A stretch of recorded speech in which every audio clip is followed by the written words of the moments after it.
नमस्कार दोस्तों, कैसे हैं आप सभी। उम्मीद है कि आप सभी मस्त होंगे। जेएसएससी सीजीएल में याचिकाकर्ता बनने वाले क्या कीजिए, तैयार रहिए। सिर्फ 2 महीने का आप लोग को टाइम दिया जाएगा एग्ज़ाम के लिए। इस बात में कितनी सच्चाई है आप सभी जानते हैं कि ये जो बात है काफ़ी तेज़ी से लोग देख रहे हैं इस न्यूज़ को और परेशान भी हो रहे हैं लोग, ठीक है। इसलिए मुझे इस पर वीडियो बनाना पड़ा और काफ़ी सारे लोग कमेंट भी कर रहे थे कि क्या ये जो बातें हैं सच है, ये झूठ है। क्या जो याचिकाकर्ता बने हैं, ठीक है, उन लोगों का दोबारा एग्ज़ाम होगा या नहीं होगा। सिर्फ 2 महीने का टाइम बचा है और जो लोग पेपर 1 में अगर फेल होंगे तो उन लोगों को क्या होगा, कार्रवाई होगा या क्या होगा। चलिए इन सारी चीज़ों पर हम लोग बात करने वाले हैं, ठीक है। तो चलिए, क्या इस बात में कितनी सच्चाई है, ठीक है, रियल और फेक, ठीक है। चलिए इस चीज़ को दिखाकर लोगों को बताया जा रहा है कि आप लोगों के पास सिर्फ 2 महीने का टाइम है, ठीक है।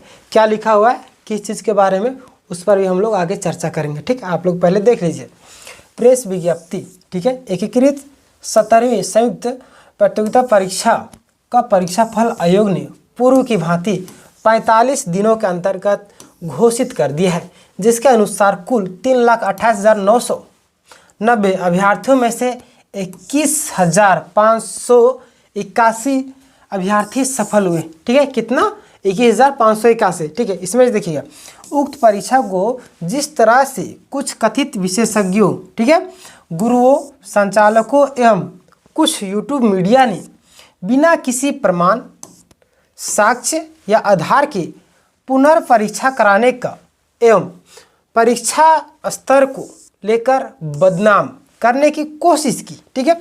यह दुर्भाग्य एवं आपत्तिजनक है। आयोग ने इस परीक्षा के परीक्षाफल का विश्लेषण किया है, ठीक है, यानी कि विश्लेषण किया है। विश्लेषण से यह स्पष्ट हो जाता है कि कट ऑफ में जैसा सनसनीखेज का दावा किया गया था ऐसे कोई वृद्धि नहीं हुई है।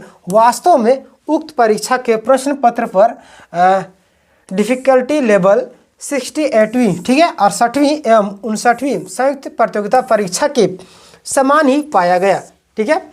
विश्लेषण ऐसे तत्वों के उस दुष्प्रचार की पोल खोल दे रहा है जिन्होंने इस परीक्षा को नीचा दिखाने एवं सफल होने वाले 21,581 छात्रों को अपमानित करने का उद्देश्य से की थी, ठीक है। देखिए यहाँ पे आप सभी जानते हैं कि ग्रुप डी लेवल का तुलना किया गया था इस चीज़ के लिए। ये जो न्यूज़ है बिहार एसएससी का, ठीक है, यानी बीपीएससी का, ठीक है, देख लीजिए। उसके बाद जेएसएससी का तुलना करके किन रीजनों की वजह से जेएसएससी में इसकी तुलना की जा रही है, इस पर भी हम लोग लास्ट में चर्चा करेंगे, ठीक है। तो आप लोग सुनिएगा। चलिए आगे देख लीजिए। बिहार के मेहनती युवा छात्र अभ्यर्थी निम्नलिखित तथ्यों पर विशेष रूप से ध्यान दें। कैसे सत्य झूठी अफवाहें फैलाकर आपको बहकाया गया, भ्रमित किया गया, ठीक है। देखिए पहला, उक्त तत्वों में परीक्षा के प्रश्न पत्र को कमतर आंकते हुए उसकी तुलना सिपाही ग्रुप डी, अभी बताया ना, ग्रुप डी के स्तर से कर डाली थी, ठीक है, यानी बीपीएससी स्तर के एग्जाम जो है ग्रुप डी लेवल के एग्जाम से कर दी थी, ठीक है। साथ ही यह दावा किया गया था कि अत्यंत सरल प्रश्न पत्र होने के कारण कट ऑफ 125 तक जा सकता है। परीक्षा फल के विश्लेषण से स्पष्ट है कि प्रश्न पत्र पूर्व की भांति उच्च स्तर का होने के कारण इस बार भी कट ऑफ 91 रहा, जितना 68वीं और 59वीं प्रारंभिक परीक्षा में था, ठीक है। यहाँ पे बीपीएससी की बात हो रहा है, ठीक है, और यहाँ पे इनके पास कोई प्रूफ नहीं था। बीपीएससी में अगर बात करें तो आप सभी जानते होंगे, खान सर और रोशन सर और जो भी सर थे और जितने भी छात्र लोग थे, सारे लोगों ने बिना प्रूफ के आधार पर सारी चीज़ें प्रोटेस्ट वगैरह की और रद्द करवाने की मांग की है, ठीक है। तो आयोग जो है जहाँ पे प्रॉब्लम हुआ था वहाँ के लोगों को फिर से एग्ज़ाम करवा दी, ठीक है, जहाँ पे सेंटर में प्रॉब्लम हुआ था। लेकिन जेएसएससी की अगर बात करें तो जेएसएससी के पास पुख्ता प्रूफ है। आप सभी जानते हैं कि 5 मोबाइल फ़ोन फॉरेंसिक लैब भेजा गया जांच के लिए।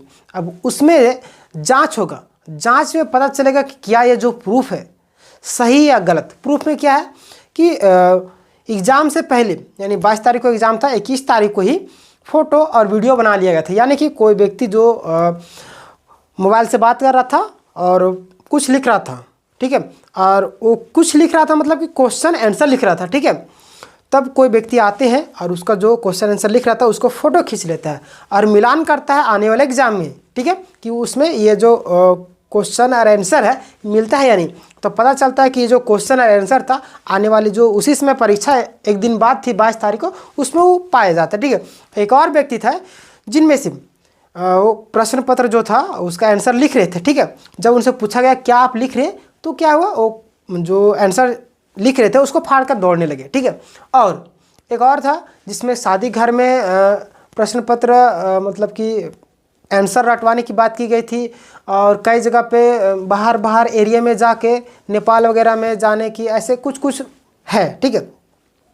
ये सब मीडिया में आई थी, सोशल मीडिया में आप सभी देखे होंगे, और बहुत सारी चीज़ें मोबाइल में है, ठीक है, फोटो वगैरह वीडियो वगैरह, मतलब कि एग्ज़ाम से पहले का।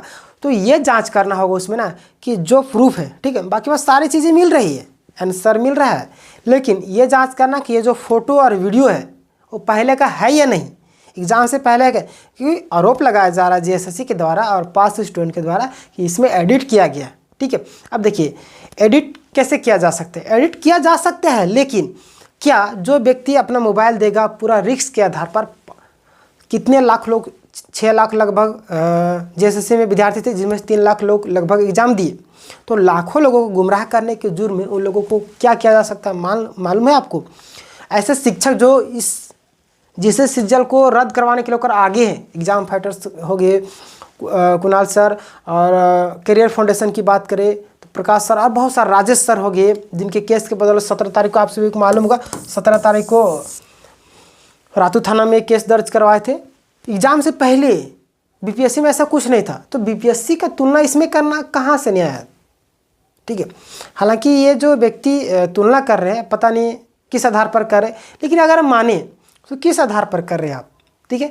वहाँ पे कोई प्रूफ नहीं था और यहाँ पे प्रूफ है हमारे पास, वो तो जांच हो गया है, जांच के लिए गया है फॉरेंसिक लैब में, वहाँ से जैसे ही रिपोर्ट आएगा। अब 26 मार्च को दिया गया टाइम, बताइए, इतना मतलब कि 2 महीना 4 दिन शायद टाइम दिया गया था। अब देखिए कुछ महीना अभी तो 2 महीना लगभग पूरे बचा हुआ, ठीक है। वहाँ से रिपोर्ट आएगा तब ना पता चलेगा। और अभी उछल रहे, अभी बोलते 2 महीना अभी आपका एग्ज़ाम के लिए बचा हुआ है, मतलब अलग अलग जो मुंह में आता है सो भी सोशल मीडिया में बक देना है, ठीक है। खैर इन सारी चीज़ों पर विश्वास नहीं करना आपको। चलिए आगे थोड़ा सा देख लेते हैं, उसके बाद आपको और सारी चीज़ें बताते हैं JSSC से रिलेटेड, ठीक है, इसलिए डरना नहीं। और यहाँ पे क्या किया गया है देखिए, बिहार के मेहनती युवा, हाँ एक चीज़ और बताना था, अगर जो हमारे शिक्षक लोग हैं, स्टूडेंट लोग हैं, इतना है, अगर प्रूफ गलत होता तो इतना दिन तक वो बाहर रहते क्या, जो शिक्षक है आगे कर रहे हैं, मतलब कि इस मतलब JSSC रिजल्ट को रद्द करवाने के लिए का, अभी तक क्यों अरेस्ट नहीं किए उसको, पुख्ता प्रूफ है तभी ना। पूरा सारा सरकार, सारा JSSC, सारा कोई चाह रही कि ज्वाइनिंग किसी भी तरीके से करवा लिया जाए। आप इस चीज़ से अंदाज़ा लगा सकते हैं कि DV करवाने के लिए पूरा बैरिकेड लगा दिया गया था, फोरेंसिक मतलब कहा जाता बॉर्डर की तरह पूरा। और वहाँ पे देखे होंगे कितना मीडिया लोग वहाँ पे पहुँचा था। किसी स्टूडेंट से पूछा था कि आपका नंबर कितना आया था, तो बोलते हैं मुझे एग्ज़ाम फोबिया है। किसी से पूछा जाता है कि आपका नंबर कितना है, बोलते कि थैंक यू। ये क्या बात हुई, ठीक है। इस पर मैंने वीडियो भी बनाया था आपको, ठीक है। 28-30 हज़ार लोगों ने, आप लोगों ने देखा भी उसको। तो अलग अलग तरीके से स्टूडेंट है, ठीक है। कई लोग बोलते हैं नौकरी करते हैं, ठीक है, नौकरी करते हैं अलग बात है, लेकिन जब नंबर पूछा तो नंबर आप बता सकते थे थोड़ा मोड़ा, ठीक है, उसमें भी नहीं। कई सारे विद्यार्थी ऐसे थे बोलते हैं टेबल टॉक बात कीजिए। अभी देखे होंगे बापू वाटिका में गए थे, लोग बोलते हैं टेबल टॉक आपसे क्यों बात करें, क्या आप उस लायक है जो शिक्षक आपसे टेबल टॉक बात करें। आप अगर जेन्युइन है तो आप जाइए JSSC के पास, आप कोर्ट जाइए, सारे स्टूडेंट जितने लोग मिल के सारे लोग जाइए, ठीक है। यहाँ पे जो भी प्रूफ है सारा पुख्ता है, ठीक है। बिहार में ऐसा कुछ नहीं था।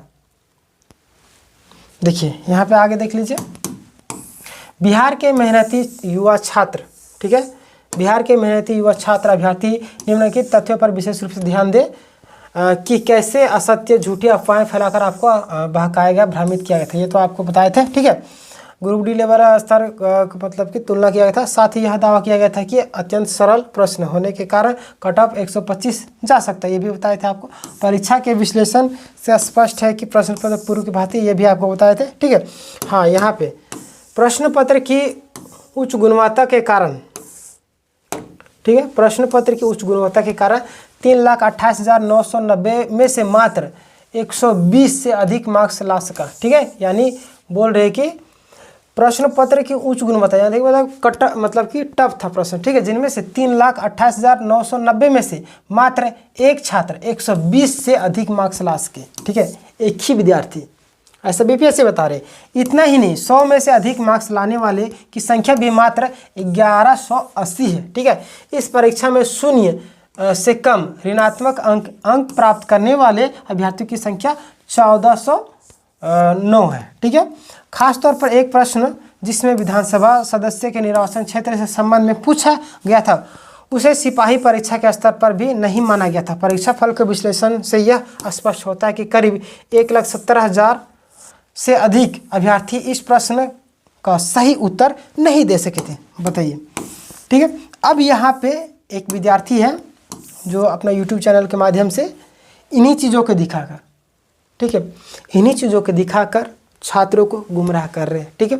जो लोग पिटिशनर बने उन लोगों को बोल रहे हैं कि आपके पास 2 महीने का समय है, रांची में सेंटर बनाया जा रहा है, आप लोग तैयारी में लगे रहिए, ठीक है। और अलग अलग तरीके से जो लोग पेपर 1 में फेल हुए हैं वो लोग पिटिशनर बने हैं, तो उन लोग को जैसे छोड़ेगी नहीं, जो CID उन लोग को छोड़ेगी नहीं। देखिए यहाँ पे मैं आपको स्पष्ट कर दूं कि देखिए हमारा यहाँ पिटिशनर बनने का मतलब है कि CBI जांच का रिकमेंडेशन, ठीक है। यहाँ पे अगर पेपर 1 में फेल वाले स्टूडेंट को नहीं लेना होता तो डायरेक्ट हमारे जो सर हैं, कुणाल सर हो गए और राजेश सर हो गए, प्रकाश सर हो गए और अजीत सर हो गए, अजीत सर जो हमारे एडवोकेट है, वो डायरेक्ट बता देते हैं कि जो पेपर 1 में पास है वह स्टूडेंट पिटिशनर बने। लेकिन ऐसा कुछ भी नहीं है, ना आप लोग को कुछ होगा, ठीक है, ना ही अभी एग्ज़ाम होने वाला है। एग्ज़ाम होगा तभी जब रद्द होगा और सभी स्टूडेंट का एग्ज़ाम होगा, ठीक है, कुछ लोगों का नहीं। और एक चीज़ मैं बता देना चाहता हूँ आपको कि परीक्षार्थी कितने थे, 3 लाख से ज़्यादा परीक्षार्थी थे, ठीक है, जिनमें से कितना 1200 से कुछ विद्यार्थी, मतलब 1200 से कुछ ही विद्यार्थी अधिक पिटिशनर बने। तो इनमें से 1200 में से कौन से विद्यार्थी होंगे? क्या पेपर 1 में फेल वाले विद्यार्थी होंगे? ऐसा तो नहीं लग रहा है, ठीक है, ऐसा नहीं होगा, क्योंकि वो विद्यार्थी होंगे वो इस आस में पिटिशनर बने होंगे कि आप सभी जानते हो कि SSC CGL में क्या हुआ था मामला कि जो लोग पिटिशनर बने थे उन लोगों का SSC CGL का मेंस का लिखने के लिए एडमिट कार्ड आ गया था। ऐसा क्यों आया था? क्योंकि कोर्ट को लगा कि इनके साथ इंसाफ नहीं हुआ, यानी कि इनके साथ मतलब कि गलत हुआ है, ठीक है, जिसके कारण इन लोगों का फिर से एडमिट कार्ड जारी किया गया। तो उसी तरीके से इसी आस में और बहुत सारे पिटिशनर बने थे बीच में, ठीक है, इसी आस में बने हैं कि हो सकता है कि इन तरीक़ों से फैसला आज के झारखंड में कि हो सकता है जैसे कि जितने लोग पास हुए हैं और जो लोग पिटिशनर बने तो उन लोगों का फिर से एग्ज़ाम हो सकता है, ठीक है। ऐसा क्यों मैं बोल रहा हूँ? जैसे सरकार का वकील बोलेगी कि एग्ज़ाम करवाने में करोड़ों रुपये खर्च होते हैं, हमारी तरफ से वकील बोलेगी कि देखिए गलती एक करे या 1000 करे, गलती तो गलती होता है, इसलिए एग्ज़ाम रद्द होना चाहिए, फिर से एग्ज़ाम होना चाहिए।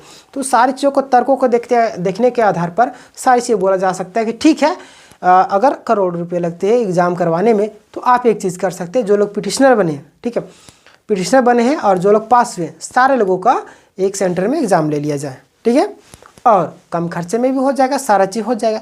अब देखिए जो विद्यार्थी SSC CGL का एग्ज़ाम देगा उतना तो मैच्योर ज़रूर होगा कि उनके हित में क्या है और उनके अहित में क्या है, यानी कि उनको अपना अधिकार मालूम है कि क्या करना चाहिए, पिटिशनर बनने से क्या फ़ायदा है, क्या नुकसान है। आपको मैंने बहुत सारी चीज़ें बताई, तो वो सारी चीज़ें आपको पता होगा, जिसके कारण कोर्ट ये निर्णय दे सकती है कि जो विद्यार्थी SSC CGL का एग्ज़ाम दे सकता है उनको मालूम होगा, और जिनके साथ अन्याय नहीं हुआ वो लोग पिटिशनर नहीं बने, ऐसे फैसला आ सकता है। और जो लोग पिटिशनर बने और जो लोग का रिजल्ट हुआ है उन लोगों को मतलब कि जांच के लिए फिर से एग्ज़ाम करवाया जा सकता है, हो सकता है, संभावना है, ठीक है। बाकी बात इस विषय में आपका क्या राय, आप कमेंट में अपनी राय दीजिएगा, ठीक है।